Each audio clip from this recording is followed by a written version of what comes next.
it does depend on how the individual may have been scammed. There are different strategies that you can take when a senior first realizes they've been scammed. If money has gone through your bank, we would always recommend contacting the bank right away to see if money can be pulled back or stopped. We often report to the police with varying degrees of success depending on the situation. And then ultimately, we always do suggest that someone reaches out to a lawyer to see what their options are legally.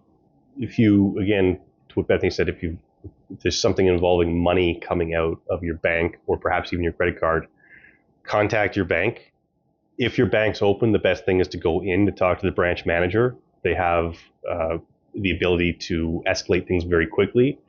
If it's after business hours or it's on a holiday, if you have a bank card, there should be a number there for 24/7 contacting their department that deals with fraud. Call them, but still go into your bank the moment that it opens up and let your manager know as well. Because again, they might have more abilities than somebody at the call center. Contact the police. Make sure that if there's anything in writing, you don't delete it from an email. If you think that you've been scammed via something where somebody's controlling your computer through malicious software, disconnect it from the internet. You don't want somebody to be able to go into your device and be able to manipulate your bank data or other information. And as long as it's not connected to the internet, there's no way they can get into it, even if you don't know how to delete the software. It's easy to say, but you shouldn't be embarrassed. And I mean, unfortunately, it's a very common issue. It hits a high volume of people. It's not like you're a particular person who didn't have the right protections in place, or particularly gullible. There's sophisticated scams out there. They are designed to target a large number of people, and just to know you're not alone in this situation. And it is important to speak out, not only to protect yourself, potentially get some sort of recourse, but to protect other people down the line, because the only chance anyone has of stopping the scams, of course, is making everyone aware about them, education as well as potential enforcement by our authorities. As Bethany said, there shouldn't be any stigma involved. The fact is that all sorts of people get defrauded, even people who you would think would be particularly immune to being defrauded. There are police officers who've been roped into investment scams, lawyers, they were innocent victims they didn't realize, and there were people who deal with fraud all the time and still couldn't detect this happening to them. So I'd say there's no real stigma that you should associate with it.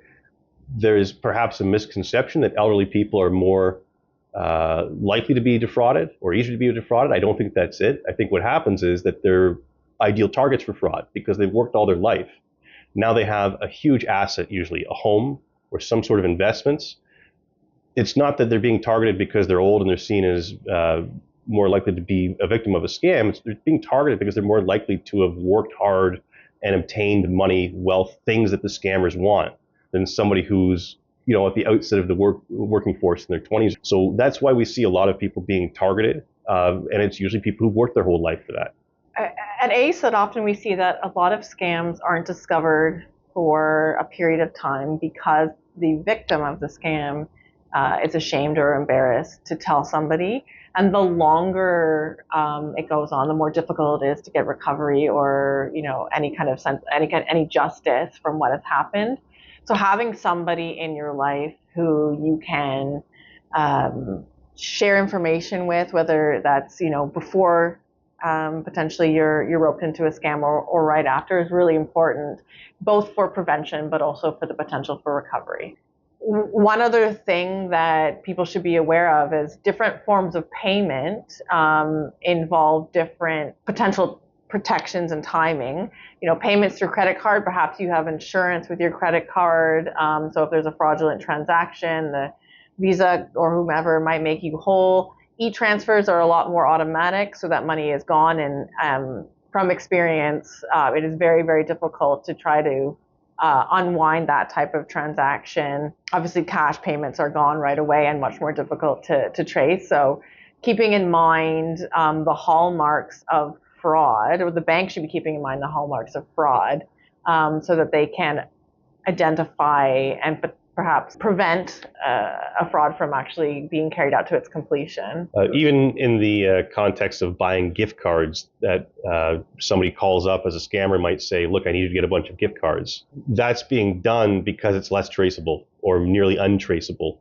as a transaction. And so if the cashier is asking you, why are you buying all these gift cards? It's not because they're trying to breach your privacy, but because they've been alerted to this being a red flag of fraud, and they're trying to help you essentially. Oh, and one of the areas that ACE gets a lot of calls about is wire transfers overseas. So a lot of fraudsters will ask for a wire transfer to be sent. Often the recipient account is in a different country. The senior is told, to say they know this person really well. And again, certain types of transactions should be red flags for the bank to potentially get involved in that transaction. Just to what Bethany said, the last point where someone is representing or being asked to represent as a potential victim of fraud that they know the person who they're sending the money to really well. You should never agree to that. There are all sorts of scams where somebody might be called up as a victim on the telephone by somebody claiming to be a police officer or part of the Canada Revenue Agency, part of an intelligence agency, and say, we need you to come do work for the government, or we need you to come do work to clear your own name. And we don't want to expose this special secret operation, so you can't even tell the people at the bank. And you can't tell the local police department because maybe they're in on it, or they already know what's going on, so you don't want to let them know. Never, ever agree in that scenario to participate. It is a fraud. I assure you there's nobody recruiting anybody from the government that way. All they're doing is making sure that none of the safeguards along the way, like police, like your family member, like the manager at the bank, or even the teller at the bank, are going to question what you're doing. And we see, it's in the news all the time, that when people do have these frauds prevented, it's from a particularly diligent bank teller who realizes, wait, I should ask what's going on here, and maybe the story doesn't make sense. And this is the type of scam that gets uncovered, is that the person was asked to lie as a part of an alleged government operation or law enforcement operation, and it's simply not true. So never agree to secret. If I could give any advice to anyone who has been the victim of a scam, we do not throw anything out, do not delete anything, take notes, take pictures, write down the phone number where you received a call. Try to keep as many records as possible, because that is ultimately evidence, whether it's in a criminal matter or a civil matter.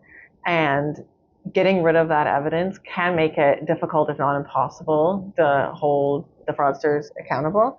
So, don't throw it away. Don't shred it. Don't delete it. Keep it and try to take as many notes as possible. So you try to keep everything, fresh in your memory and all the details aligned so that you can have a clear picture of what happened. So I would say that quite often in a lot of the frauds I see, the trouble with keeping documents is that the victim doesn't get any documents, or they get incomplete documents. And then years later, documents purporting to have their signature on them show up. Sometimes the victim says, I didn't sign that at all. It's a forgery. Sometimes they say, I signed that, but there's a bunch of new stuff. That's my signature, but they've added additional information on it. It was blank when I signed it, and I didn't know. So one thing I would recommend is make sure you get a copy of everything that you sign in any transaction. I mean, if you think there's a questionable transaction you're engaging in, especially if it's a door-to-door sale, I wouldn't enter into it at all. But keep receipts for everything. It's important. The other thing is that, especially with door-to-door frauds, what's not uncommon is to see that an individual, because they're not getting any documentation of the salesman, who's actually just a con artist, selling nothing of value at their home, they can't really identify them to the police because the person might use a fake name. They might park their vehicle around the corner of the person's house, the victim's house, because they don't want their license plate to be tracked. So if, as is often the case, that person or somebody else from their scam returns to the home and you feel safe to do so, don't hesitate to take a picture of them. You have like a trusted family member there. It's less intimidating. There might be more people in the house at the same time. There's only one scammer. Don't feel shy about recording them. Don't feel shy about potentially looking where their car is. And if you think it's the second part or the third part or the fourth part of an ongoing fraud, call the police while they're there. There have been some cases that we've seen where while the fraudsters returned and their identities weren't known, but they returned, the victim or their family member was able to call 911, tell them what was happening, and the police were able to show up and identify them.